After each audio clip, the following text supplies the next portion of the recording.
vamos a tratar en esta transmisión para finanzas en la práctica.com los 3 objetivos principales de una buena administración del flujo de caja.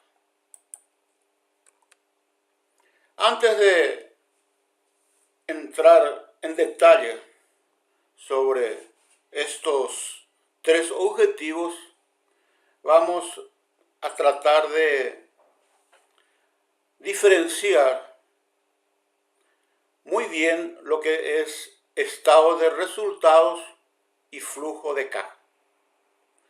Cuando hablamos de estado de resultados, estamos llevando en cuenta la visión económica de una empresa, o sea, los ingresos y gastos, pero en este caso vamos a ver esos ingresos desde el punto de vista de lo que ocurrió, sin llevar en cuenta su cobro o pago. Sin llevar en cuenta su cobro o pago. Es lo que se le llama el sistema de lo devengado. Cuando se devenga esos gastos y cuando se realizan los ingresos. Cuando se devengan los gastos.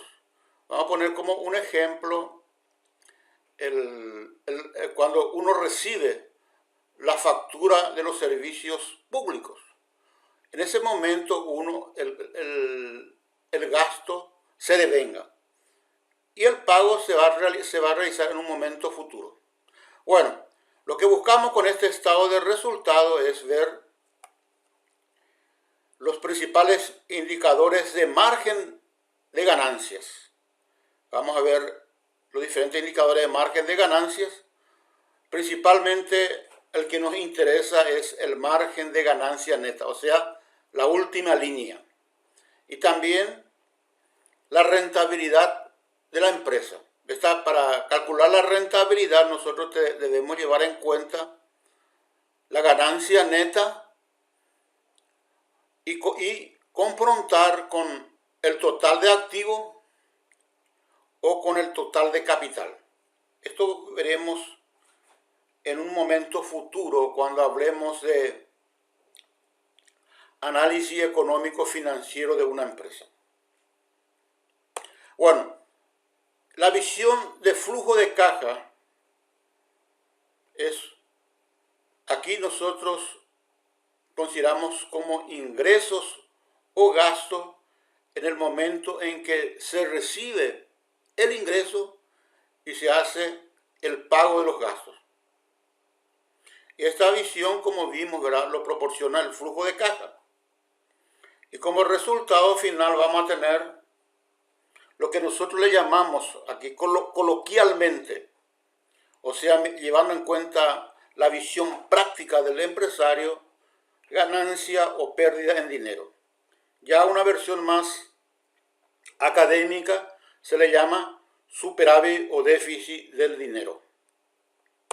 Bueno, hechas estas conceptualizaciones del flujo de caja, entonces es importante también dejar bien claro lo que es caja. Cuando hablamos de caja, nos estamos refiriendo al saldo de las cuentas corrientes, al dinero en efectivo o similares que nos permiten una rápida liquidez.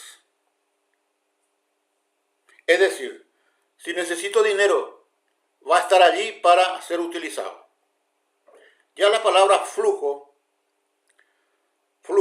sirve para expresar movimiento. Consecuentemente, si unimos la palabra flujo con caja, vamos a tener el flujo de caja. O básicamente nos va a mostrar el movimiento de entrada y salida de dinero en un determinado periodo de tiempo. Bueno, hecha estas aclaraciones, entonces pasamos a ver, antes de entrar a los objetivos, entonces es importante también mencionar, cuando se refiere al flujo de caja, que estas entradas y salidas nosotros vamos a verlo a través de un listado de entradas y salidas. Ese listado va a tener por un lado el saldo inicial de caja y por otro lado un listado de las principales entradas y salidas de dinero. Y por último vamos a tener el saldo final de caja. Este listado normalmente se expresa en una tabla o planilla categorizada, o sea, categorizado por los diferentes ingresos y gastos y también a través de gráfico. Bueno, haciendo toda esta aclaración, entonces pasamos a ver rápidamente los tres objetivos principales de una buena administración del flujo de caja. El primer objetivo del flujo de caja es identificar fácilmente el impacto de las transacciones en el futuro de caja. Por lo general, cuando hablamos de compra existe un plazo de pago. Por otro lado, cuando hablamos de ventas también tenemos un plazo de cobro. Consecuentemente, vamos a tener lo que se llama saldos de cuentas a cobrar y saldo de cuentas a pagar. O sea, vamos a tener cuentas que registren las cuentas a pagar en el futuro y otras cuentas contrarias, las cuentas a recibir en el futuro. Cuando confrontamos las cuentas a cobrar con las cuentas a pagar, va a surgir lo que se llama necesidad de caja. Esta necesidad de caja, lógicamente, se va a dar cuando las cuentas a pagar superan a las cuentas a cobrar. Y para poder cerrar esto, lógicamente vamos a necesitar tener dinero en caja. Bueno, cuando hablamos entonces consecuentemente, aquí estamos tomando el plazo para pagar por las compras y el plazo para recibir por las ventas. Bueno, estos son dos componentes fundamentales de lo que se llama ciclo de caja. ¿Y qué es el ciclo de caja? El ciclo de caja, verá, que es el tiempo que va desde que pagamos a los proveedores hasta cobrar a los clientes. O sea, desde el tiempo que va desde que pagamos a los proveedores hasta cobrar a los clientes. Lógicamente acá ya estamos llevando en cuenta el plazo que nos dan los proveedores. O sea, solamente si hay aquí un monto a financiar, esa financiación debe venir, como se llama, de ayuda externa, o sea, en forma de préstamos o en forma de aportes de socios. Este es el concepto muy importante del ciclo de caja, o sea, el periodo de tiempo que va desde el momento en que pago a los proveedores hasta cobrar por mis ventas. Y esto, lógicamente, se debe ser financiado, ya sea por préstamos de bancos o aporte de los socios. Consecuentemente, entendiendo esto, debemos planificar nuestras compras. Y eso lo debemos hacer en base a la disponibilidad financiera y llevando en cuenta los ingresos futuros. Consecuentemente, el flujo de caja va a ayudar a proyectar el saldo de caja a través del tiempo. Y nos va a evitar caer en lo que se llama la trampa de quedarse sin capital de trabajo. Habíamos dicho, ¿verdad?, en algunas oportunidades, que el capital de trabajo no es más que la suma, desde el punto de vista operativo, no es más que la suma de cuentas a cobrar más inventario restado las cuentas a pagar. O sea, el resultado es lo que debe ser financiado, ya sea por préstamos o aportes de los socios. Consecuentemente, debemos dejar claro acá que la palabra capital de trabajo normalmente se refiere a valores numéricos, y ciclo de caja, que vimos anteriormente, se refiere a tiempo. Pero de cualquier manera, ese tiempo se transforma después en capital de trabajo. O sea, ciclo de caja, como vimos acá, es igual a capital, a necesidad de capital de trabajo neto. O sea, ciclo de caja, o sea, desde el momento en que le pagamos a los proveedores y el cobro de los clientes, o sea, el periodo, el tiempo, se refiere también, coincide con el concepto de capital de trabajo que vimos acá, capital de trabajo. Y esto, como también vimos en presentaciones o transmisiones anteriores, se puede representar a través de planillas o tablas y gráficos. Y eso es lo que tiene que darnos la planilla en Excel o el software financiero. Bueno, repitiendo entonces, el primer objetivo básicamente nos permite identificar las transacciones futuras que tienen impacto en el flujo de caja. Esas transacciones futuras, como vimos, son las compras a plazo, de donde surgen las cuentas a pagar, y en las ventas a plazo, de donde surgen las cuentas a cobrar. Y ahí tenemos dos conceptos muy importantes, que es el ciclo de caja y la necesidad de capital de trabajo, que son dos conceptos similares. Uno está en plazo, que es el ciclo de caja, y capital de trabajo está en valores numéricos.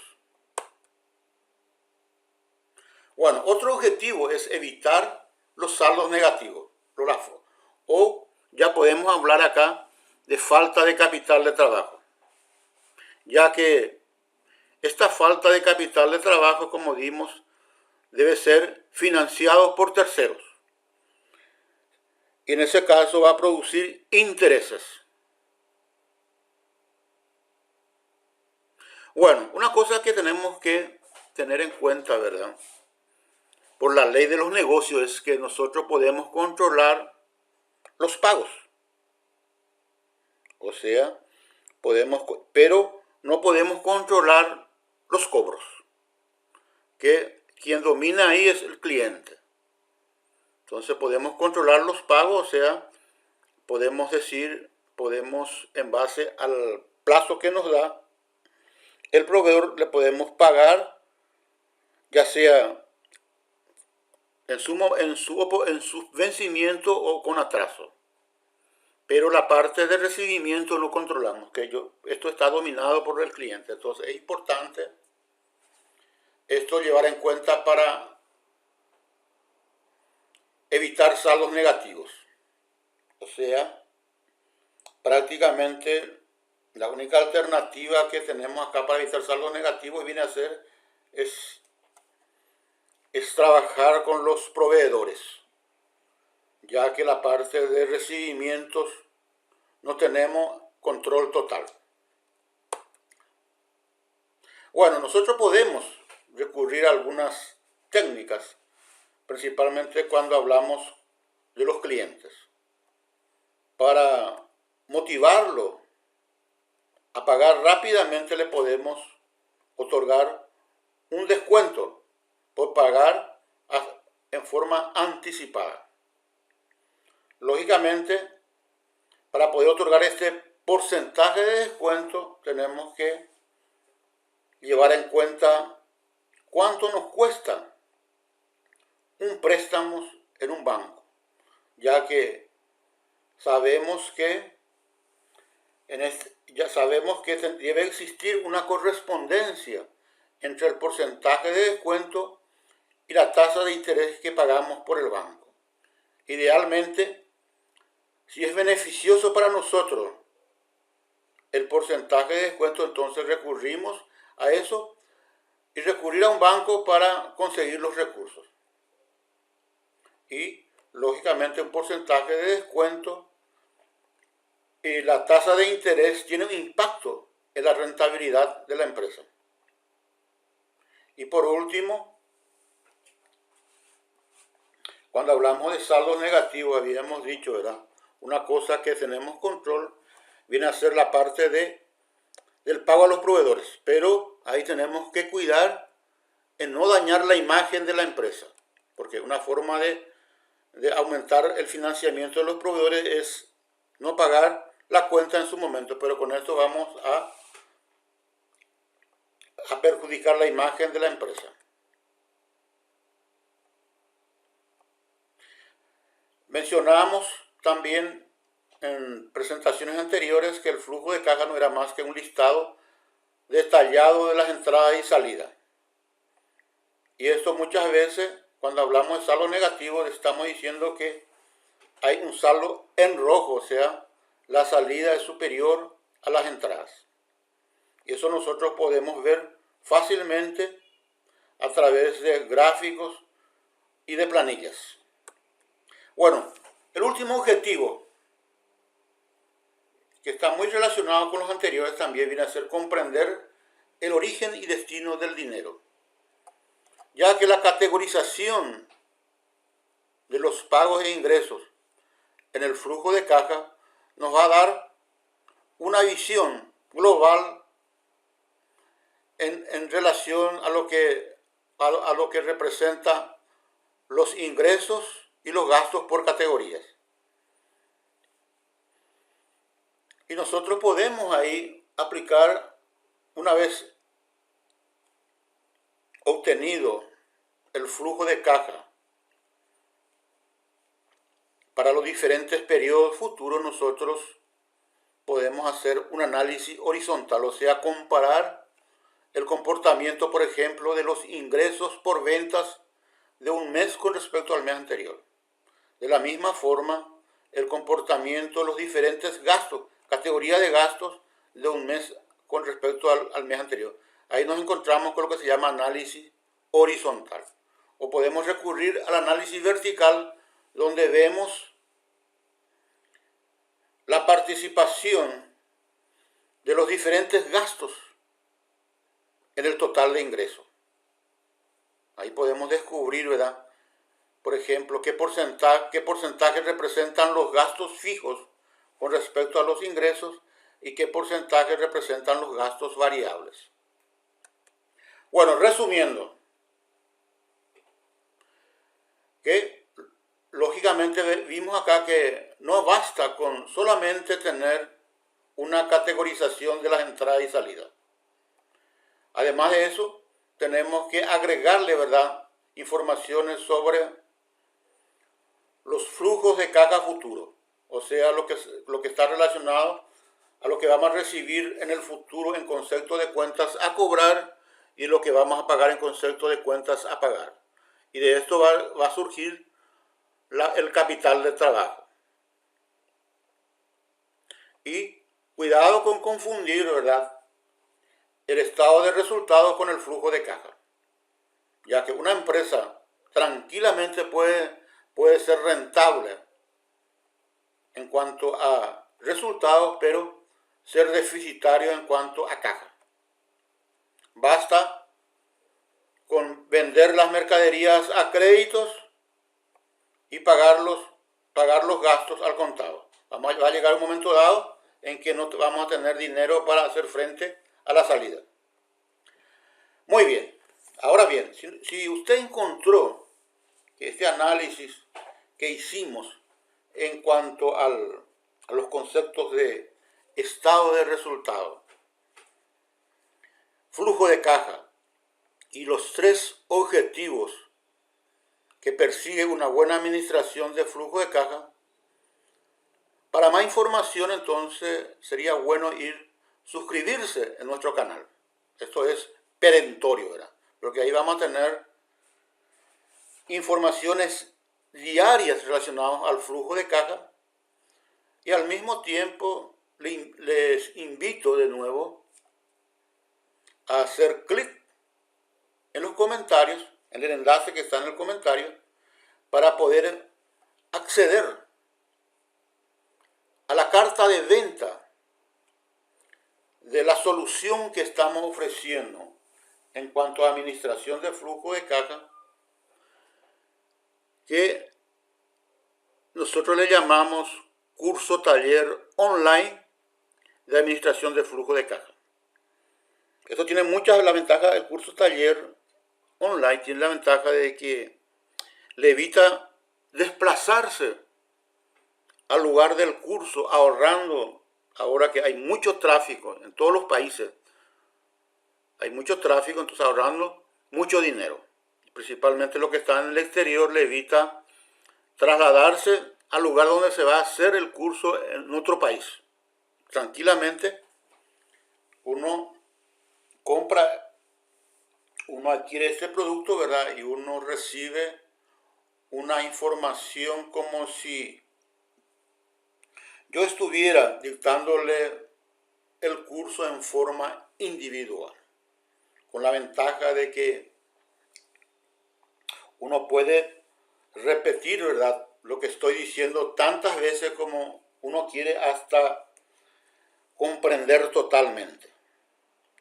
Eso es la tendencia actual, ¿verdad?, en términos de educación. Los cursos presenciales, por las razones mencionadas, ya tiene su fin casi programado a desaparecer. Muy bien, gracias señores.